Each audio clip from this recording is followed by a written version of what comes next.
Welcome to the Nick and Kristen in the podcast. I'm Nick. That's Kristen. We're married. We have a 7-year-old. We used to be on the radio, and now we're doing a podcast because that's what happens when you lose your job. It's all you know how to do is talk on the radio. It seems to be all I know how to do. Aww. And I've been trying to branch out into other things, and nothing's really like fit for me. Mm-hmm. I didn't realize that I was so invested in this career. Yeah. And it's been eye-opening as I go through things. I look at jobs and I go, well, that sounds terrible. I don't want to do that. and then I have a very particular set of skills that don't really apply to other things. Well, they do. It's just you're rusty at them because they've only been used in a radio capacity. Yeah. The other day you were, you're a great photographer. And so we've been saying like, well, maybe use something for your photography skills. And you thought, well, maybe I should do real estate photography. That would be something that interests me. You watched a couple videos on it. You felt like, okay, maybe I can get this done. And you reached out you went on our like local Vancouver page. Yeah. And it was, hey, like want to connect with local realtors, like hit me up. Didn't say you were a photographer, but just said like, hey, if you're a local realtor, I'd love to talk to you. Apparently this is a thing that happens a lot. So for some reason, one of the realtors or real estate agents replied to my post and let me go to a house that they were showing that was open for 2 hours to take pictures. Super nice of her to let me do this. So I really appreciate it. And we got to talking about it. And this is a very competitive market. That's not what I want to hear. I know. Like, it's something that a lot of people think they can do and are competing for it, and there's money to be made in it. Mm-hmm. She said she paid about $1,100 for someone to come in for 2 or 3 hours to shoot pictures, video content, and that's a lot of money. That's a lot. Yeah. And so I was like excited when you said that. I was like, okay, this could be viable, right? And then you were like, yeah, she said she gets hit up 4 or 5 emails a day from photographers saying that they want to be their kind of like real estate photographer. Yeah, so every real estate agent is dealing with that, and they've all just sent them to spam now. So now everyone is like, great. Yeah, everyone has their guy, and it's the same as every job. You got to know somebody. And so now I know her, and she's, because I told her I don't want to grind. Like, this is not a job that I want to see as my career. I am just doing this until somebody wises up and hires us back into the radio business. Well, and so I know. Yeah. So I don't know if that's going to happen, but for now, I'm just trying to dip my toe in it. And so I just want to work for a company as just a number. Like, just you want to be a Out. grunt. Yeah. You don't want to grind and make your own business and have your own real estate photography business. You want to work for a real estate photographer business and be told like, hey, you're going to this house on Saturday or whatever it is. It's not as much money, but it is much less stress. Like, I don't have to do the books. I don't have to keep the paperwork. I don't have to make contracts. I don't have to find the people, which constantly nagging people, which I hate doing. And I just have to go. Real estate agents that need a photographer will go to this company. The company will say, hey, you're close by. Go take a picture. And so here's $100. You went down there for 2 hours and you took some photos. I talked to you afterwards. You were like, yeah, like, I think it went okay. I won't know until like I upload the photos and kind of start messing around with them. And I did that today. And you did that today, and you had some thoughts about it. I am not happy with what happened. I'm putting too much pressure on myself for this. Yes. Because it's the first time I've ever done it. It's not an easy skill. Like, it seems like, oh, yeah, you just take pictures of like the house. There's a certain level of skill and practice that comes with it. And I needed a house to practice on. So now I've got that out of the way. I get to look at it and analyze the game footage. You know what I mean? You go through and you go, all right, well, this didn't work. This is what I need to do next time. This is what I'm missing. This would have helped me a lot if I had this. This angle's too high or too low. And so it's a learning thing. So, but I was very discouraged after doing and editing the photos. I was like, man, I suck at this compared to somebody else who's been doing it for years. Again, yes. Has better equipment. Like I'm working on the stuff that I have. But I did shoot video, and I feel much more confident in video than I do in photo. And that's something she said that they're actually really looking for. Yes. It's people that shoot like the content video. Because I don't know about you, but my TikTok algorithm is full of like walkthroughs of homes that like I could never afford. But somebody's shooting that, and the realtor's kind of just like guiding people around. And that's what she needs people for, because nobody's really going to sites. They're getting this information from social media. Yeah. So that's something that you're good at, Nick. Exactly. So I did shoot video while I was there to kind of create videos and see what I got. I was done for the day after going through the photos and be like, all right, well, I'm just going to go never die in a corner. and I'll work at Circle K.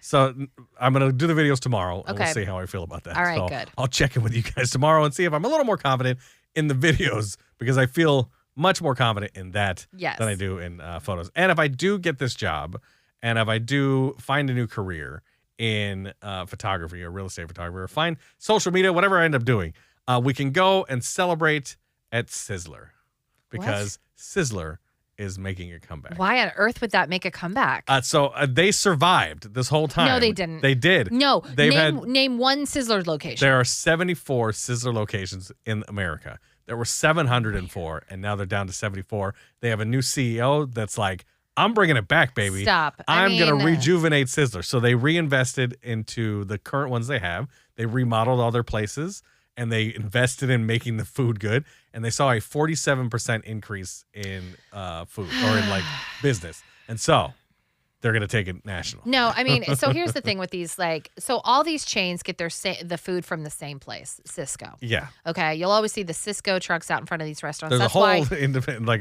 there's a whole documentary about it. Very, very hurtful. It's hard to watch. Yeah. But it's the same food you get absolutely everywhere. And Sizzler has a branding problem. Like when you think Sizzler, immediately you go, ew.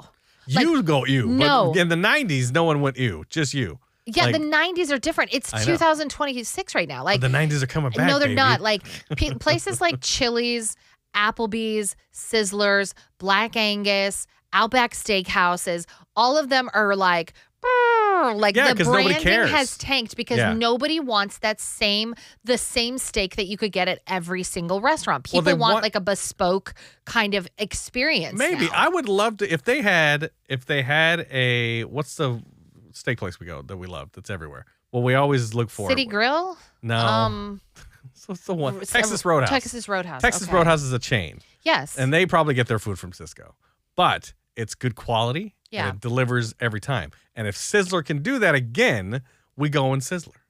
That was the celebration. People would go to Disneyland, but before they went to Disneyland, they would go to Sizzler. And that's what we wanted to do. The thing is, whenever these businesses get too big too fast, the product is bad. Yeah. So the fact that they used to have 700, now they have 74, and this new CEO is like, we're going global. It's like, that's not what I want to hear right now.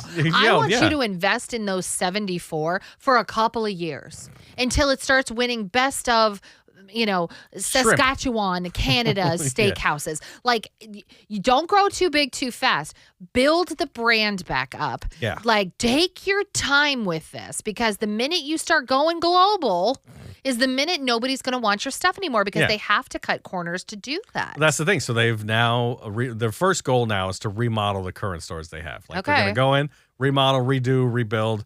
And all that focus costs money. On the thing. Yeah. And so how are they making it? Because how many steaks you got to sell? Well, they said it went 47% up in sales. So like in one store. In the not remodeled? Like they haven't remodeled yet? No, they didn't. They remodeled one and sales went up 47%. Well, all right. So they're like, all right, if we keep doing this, we can see a boost again. Okay. And then we can have all you can eat shrimp on Fridays. There's no way. This was I hope a Sizzler comes back near me so I can try it because I don't know if you'll go with me. No, I will not. This was the celebration. This was the family outing when we got a chance to go out to dinner. Our family would go to Sizzler and we'd get the all you can eat shrimp. That's and they had breaded shrimp. How dare you? I mean, they had I get the bread. I would go to I was the all you can eat shrimp kid. I go to the shrimp bar and eat all the shrimp. I know. Did you have a place that you guys like there was a couple celebration places that we had, but they were all like mom and pop places. Oh, so local to your house? Yeah, like we lived in a spot in Orange County where like down the road there was a lake and there was multiple restaurants kind of attached to this lake that overlooked the lake. So there was nice ambiance, but they were all privately owned and they were lovely. And like one of the places was like a Mexican food restaurant, Tortilla Flats. Yeah. I took you there because you're like, there's no way this is good Mexican food. This was Whiteville, and like it's Orange County. We're in the middle of deep Orange County, like red Orange County, right? And so I take you there. What were your thoughts? The tacos were amazing. Delightful. I was like, oh. Delightful. This is a gem in the middle of a orange city. Right. So It eventually sells. The owner sells. A new person comes in, completely revamps it. Yeah. It's terrible now. Yeah. Everybody says it's terrible. I think it's even gone out of business now. So it's like, I don't trust anybody. There was also a pizza place and there was a teppin place, hibachi place. Okay. And so like those are the places that we'd go to celebrate. All right. So we went to Sizzler. All right. It was all you can eat shrimp for like that's $6.99 for kids. Enjoy your shrimp. Yeah, I did. I loved my shrimp and I wish it would come back. And then when after my parents divorced, the celebration place was Applebee's. So clearly we were balling. But a lot of people likes Applebee's. Like, I mean, it's still around for a reason. Yeah, I'd be curious to go and try it now. Like my tastes have changed. But I think feel like most people go for the margaritas now. Yes. And like apps. I could see that. I don't think you're ordering a sirloin from Applebee's. I think you go for like jalapeno poppers and the 2-for-2 margaritas. Okay. Well, we don't really drink. I know. So it's like I'm not gonna be there. But some drinking might help your arm feel better. I know. Apparently, Kristen has I'm gonna call it the mom arm. Yeah. Because it feels like something you get for being a mom. Yeah. We're just making up the reason this happened. We are assuming that this was why we asked Claude, and Claude basically confirmed this. But for 6 months now, Kristen's arm has hurt, and she's now just brought it up. Well, okay, so yes, my arms hurt probably longer than 6 months, but it's been one of those things where it's like, it's tender, but then it goes away, and then I don't think about it for 3 weeks, and then I'm like, ooh, it's sort of tender again. It's right here. If you're watching it on the YouTube, like it's right below my shoulder, like where you kind of like grab somebody when you're like kidnapping them and like pushing them into a speakeasy. I don't know you if know this what is I mean? politically Like, correct, but it's called the goon hand. When you goon, like a goon hand somebody. Yeah, like when there's when you're saying criminal, like a goon, like grab somebody, you're like, you're coming with me. That's exactly the spot, right? And it started to hurt when Lily was, I want to say like 5 or 6, maybe 5, because she always sits behind me and she's constantly asking for things. Constantly. Can I have a snack? Do you have a pen? Can I see your phone? Can I, whatever it is. Yeah. And I'm always reaching behind to like give her stuff. Yeah. And that's when I noticed that the arm was really hurting. And I kept saying to you, oh, gosh, that really hurts my arm. And you are not going to remember this, but you were like, it can't possibly hurt that much. Oh, come on. You're just handing her something. Like, not in a mean way, but very invalidating, right? And like lately, the pain has started to increase. Yeah. And I've also noticed that a part of my chest that's connected to this arm muscle is kind of protruding a little bit. And I was like, oh, this feels like this area is a problem. This area is screaming for help. Yes, it needs some and this isn't like I should go get checked out. Like it's like a muscle is inflamed, right? And so I woke up this morning, I can barely use my arm. And we looked at Claude and it basically says like, yes, this is a thing. Could we get it from reaching behind me? 100%. It said that repetitive motion for, and because you're opening the shoulder and you're going reaching like back, this and handing things of varying weight behind me. Yeah. And I tried to fix this problem several times, but nobody was on board for this. What do you mean? So if Lily sat in the other seat, it wouldn't hurt as much. And if we stop handing or give it to me to hand it to her, I know I'm driving, but like, also, she could stop asking for stuff. This is mainly her problem. Yes. But there were many occasions where I said, stop giving her stuff or have her move to the other seat. She doesn't want to sit in the other seat. I know, but then she doesn't get stuff. Like, I know, but it's like this motion where it's like and you're then constantly, you tried to like turn all the way around. And then finally I started putting it over my head because I was like, just grab it up here.